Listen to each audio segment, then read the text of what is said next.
is my regular lips. Tingnan natin kung totoo yung nakalagay dito.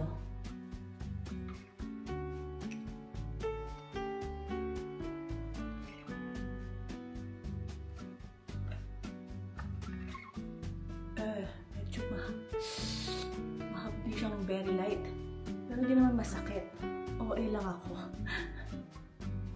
Safe naman siguro to, no? Sabi, get ready to blow your mind.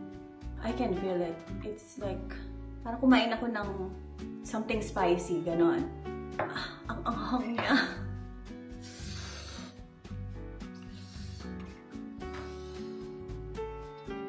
Dapat yata naglagay na ako lip tint, no?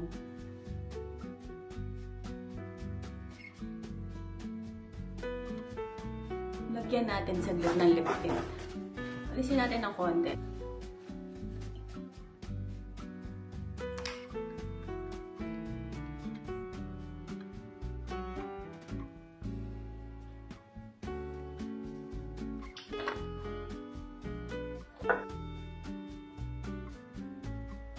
Ang galing!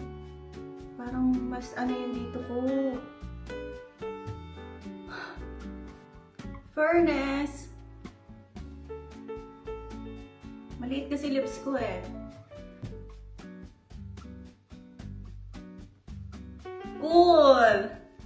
Comment down below kung bang may nakita kayong difference. Pero so far ako naman, in person, nakikita ko yung difference. Parang mas naging plumpier yung lips ko. Gagamitin ko ulit to. Bye!